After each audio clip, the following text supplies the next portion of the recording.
5 contributors today. Pleased to welcome Thelma Comey, our youth president. If you saw Thelma on Thy Kingdom Come on Sunday, you will know that her normal keeping of company these days is the Pope, the Archbishop of Canterbury, and Matt Redman, the 3rd member of that Trinity.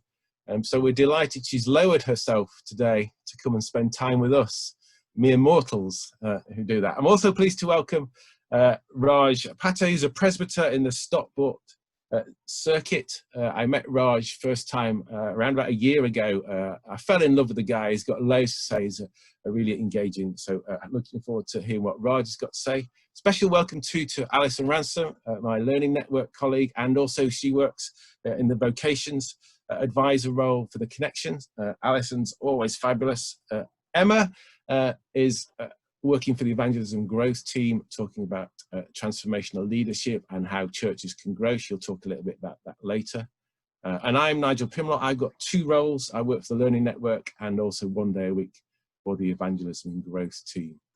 So I hope that's okay for introductions. Our day today is a mix of inputs. So hopefully we'll get some good conversations going. We'll bring very diverse perspectives. We've deliberately chose a panel of diverse backgrounds and ages just to bring different perspectives. So hopefully you'll find that engaging. We're very conscious that we're living in very troubled times. And you don't have to turn your telly on too many times to worry about the state of leadership which is around at the moment.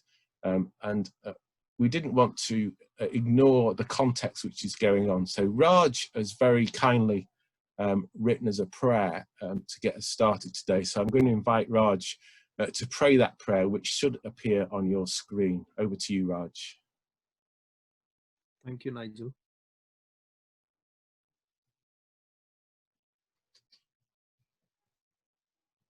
The prayer is called Every Knee Shall Bow.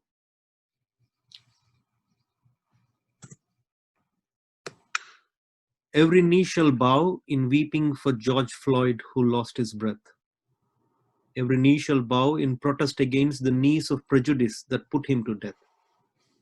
Every knee shall bow in repentance of white supremacy, whose oxygen is discrimination.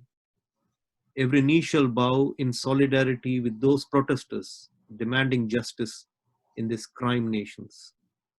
Every knee shall bow in defiance to the oppressive status quo in the society. Every knee shall bow in respect to those who dream and strive for equality. Every knee shall bow in support of Black people who are beautifully made in God's equal image. Every knee shall bow in giving up our privilege and identifying with the powerless in our global village. Every knee shall bow in anger against the silence of people on the face of injustice now. Every knee shall bow in prayer for peace, for equity, for justice, for action, for forgiveness, for grace, and for love. Amen. Amen. Thank you, Raj. So our plan is to briefly ask people to introduce what they'll be speaking about. We'll then have a round 1 of inputs and conversations, then some breakout rooms, then a round 2, and hopefully some opportunity for question and discussion. We all come to this looking at leadership through different lenses. It's one of my reflections on the lockdown, is the lens through which we see the world influences the views we have and the thoughts we have. And this was very made apparent to me just the other week, last week. I live in a small village in rural Nottinghamshire. The village next to us, it's quite a kind of a middle-class area, and because people were at home in the lockdown, they'd been using their gardens quite a lot, and they'd left their garden furniture around at night because it was easier than putting it away and getting out, putting it away in the good weather we've been having. But unfortunately, some very naughty people cottoned onto this, and they began to steal the garden furniture from people's gardens during the night. And quite a few incidences took place. And one lady woke about 3:30 one night, hearing a van, hearing some voices and hearing some noises in a neighbour's garden. She immediately connected this activity with the thefts She was on her own and quite fearful, so she dialed 999. And unusually for our village, because we never see the police, 2 cars arrived within minutes with blue lights flashing. 4 officers came out with torches shining, and they began to undertake a thorough search to see what had been taken. However, all they could find was half a dozen freshly laid eggs and 2 pints of milk, which the wonderful milkman or milk lady had delivered as they always deliver them.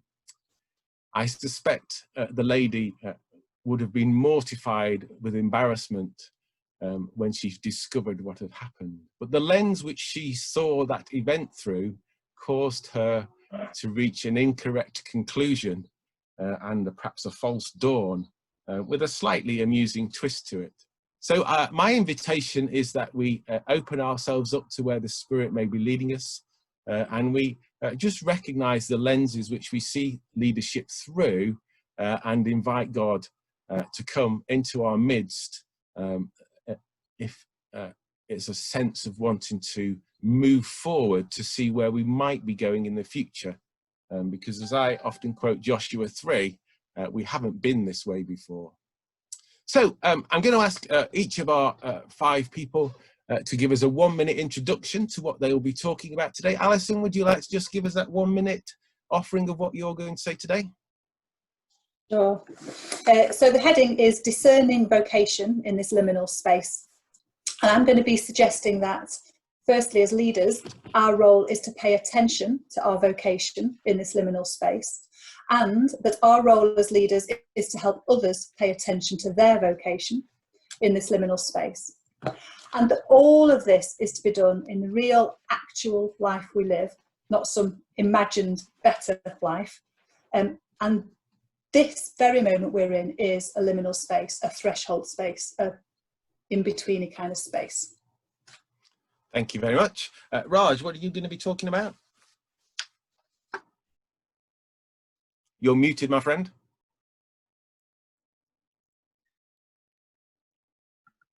I just want to speak about the issues of power, because the context in which we live today is minority lives and majority deaths.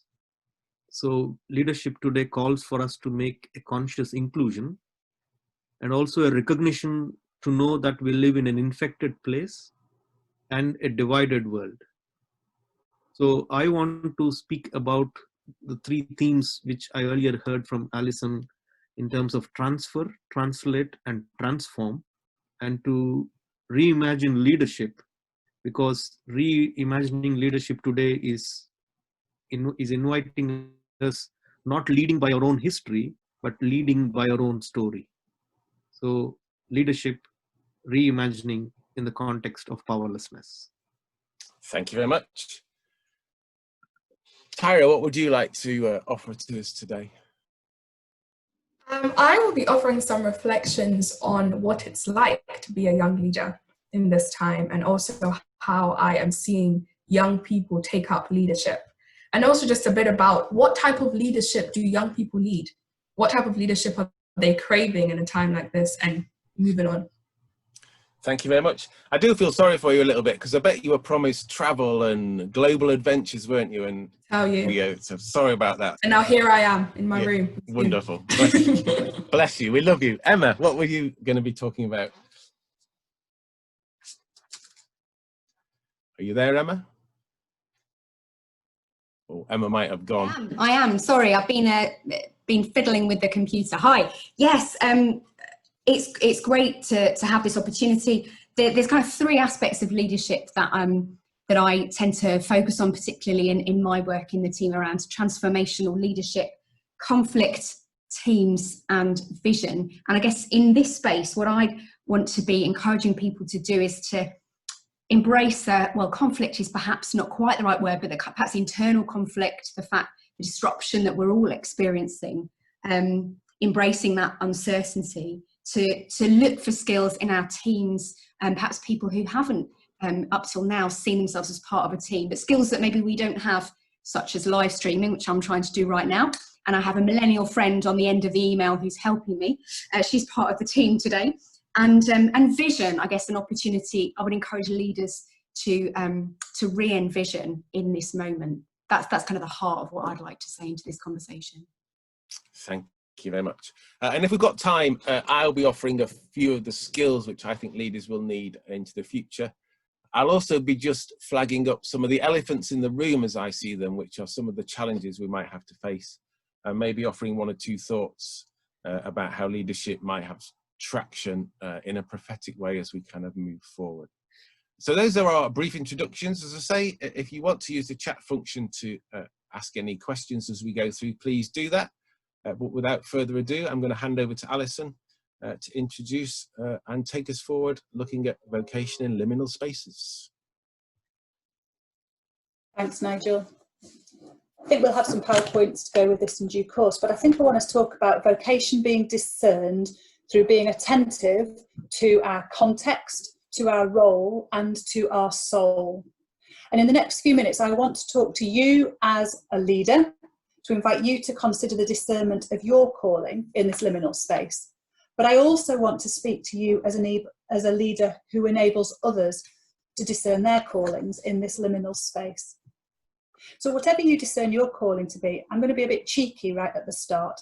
And I'm going to say, whatever you discern your vocation to be, I say your vocation as a leader in part includes enabling others to enter into their vocation more fully. So whatever I'm saying may apply to you, and I encourage you to wonder how you can help others apply it to them. Kathleen Cahalan says that context is not something added to our callings. These conditions comprise the substance of our calling. We've got that on a slide.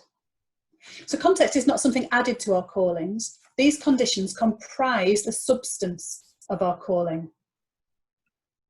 And Karl Barth's theology teaches us that place is where God's invitation meets us. And this place that we are in now is a liminal space. So what is a liminal space? A liminal space is an in-betweeny kind of place. I think we've got a slide for that.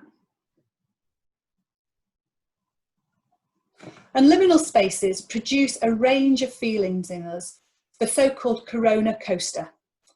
This can be a creative time, an energizing time, it can be an exciting place, and also, and at the same time, it can be a tough place. So therefore, it's important that we're kind to ourselves and others. The other thing I want to say about liminal space is that learning and growth happen here in this space. And we do not have to rush out of the liminal space too soon. We all know our Bibles well enough to know that sometimes we have to stay in the desert place.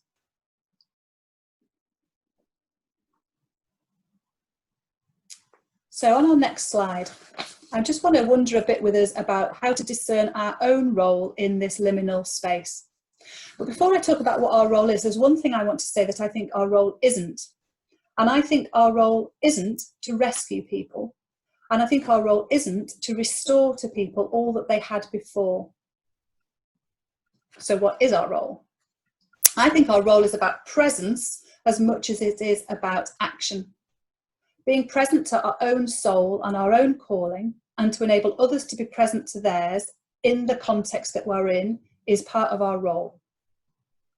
I think our role, secondly, is about enabling ourselves and other people to stay present in this liminal space, because this is where learning and growing happens. I think our role is to enable ourselves and others to shed what is non-essential. I think our role is to ask questions, which might include, who is our church meant to serve in the context that we're in now? And I think our role is to tell and enable others to tell stories, our stories of the past, our stories of the present, and our stories of our sense of what is emerging. The other thing I think our role is as a leader is to enable community, enabling community to be together in this space. And I'm not talking about gathering church councils, I'm talking about enabling pilgrims on a journey together. Because this is not about chronos. This is not about knowing what date we'll get back into our buildings. This is about kairos. It's about discerning the right time, God's time. This liminal space is our context, and it will be our context even when our buildings reopen. So our role is, and excuse me here, to be alert, because on the other side of this liminal space, we might not be the leaders. For our role in part is to enable new leadership to emerge. And there's plenty of biblical precedents for that too. And finally, in this section, to be attentive to our own calling in this context as we enable others to be attentive to their callings. So moving on to the next slide, please. What is your vocation in this context? And here's some headings which have come from various groups of people that I've been meeting with over the last 6 months. It started with some work that Simon Sutcliffe did, and it's developed since then. So, who are some of these people? The divinely disquiet. These people may have had some time in lockdown to reflect, and they may have a sense of God nudging them to something. The vocationally secure. These people are in the right place at the right time, and they know it, and this is their moment. The vocationally diffident. These are the people who are feeling a little bit, yeah, whatever, or a little bit meh. And in my experience of my faith journey, that's always a prompt for me to pay deeper attention to what's really going on. So if you are currently vocationally diffident, I think it's wise for you to talk to your spiritual director or pastoral supervisor. Some of us in this space are vocationally wounded, and in the current context, that could be for a whole load of reasons. Some people have been made redundant. Some might be family workers, church, how their ministers continue in lockdown. Some might be local preachers who haven't been able to preach because the ordained have filled the plan themselves. There's a lot of people who are vocationally wounded. And there's a lot of people emerging who are vocationally outraged. These people might have a new or renewed sense of their vocation, a vocational pull to challenge health inequalities or racism, for example. And there are the vocationally isolated. Some of our people might be shielding without internet access and yet still have a strong sense of calling. Or some people are working and are homeschooling and therefore time poor. So, you might be able to identify yourself in one of these places. I encourage you to be attentive to your vocation, to the work of your soul as you lead in this liminal space. But also as a leader, you have a role to enable others to identify their call and their soul's well-being. Walter Brueggemann says that calling emerges from a dynamic relationship between the caller and the called. This time, I think, is a call to prayer. Parker J. Palmer says that the soul is like a wild animal. We must be attentive and present and gentle if we want to glimpse it. And we must glimpse it if we want to discern our calling in this liminal space. This last slide is a picture of the books where I have nicked all those brilliant people's thinking and added a little bit of my own. Thank you for listening. Thank you, Alison, much appreciated. We'll just take a couple of comments from our other contributors before we kind of move on. Raj, have you ever been in a liminal space, or what's the kind of reflection on what Alison said to you? I really appreciate Alison bringing in the idea of liminal space, because it is not a permanent space, nor a temporary space, but in that in-betweenness. And I was particularly thinking, as she was reflecting about in that in-betweenness, we have multiple identities, and we are called to celebrate those multiple identities as leaders. Because if it is a permanent space, you are limited to a particular identity. But in this liminal space, there are new identities that are being formed within us. And I think this calls us to celebrate that multiple diversified identities within us as leaders, so that we should and we can take different forms as our context demands and as our situation demands. Cool, thank you. Thelma, I'm going to be very stereotypical, forgive me. I've got this image of pilgrims wandering around deserts for 40 years, but many of our young people have a reputation of wanting an instant kind of result from things, which is part of our contemporary culture. Do you have a sense of how does that liminal idea sit with you as you're kind of sat at home wondering what's going on into the future? Any I quick... can assure you it is very uncomfortable. And I don't necessarily support the stereotype that every young person wants things quickly, but I will excuse you for that. But I do think that it is part of our journey and what we're called to in faith. And as a leader, being a young leader right now, I'm in that space and learning just to appreciate that and to go into prayer, as Alison says, and learning how to lead based on the context. So I think it's a lesson that I'm learning. I think it's very real. And I'm sure the other young leaders who are here can testify to that, that for me, it's been a new way of learning leadership. Okay, grand, thank you.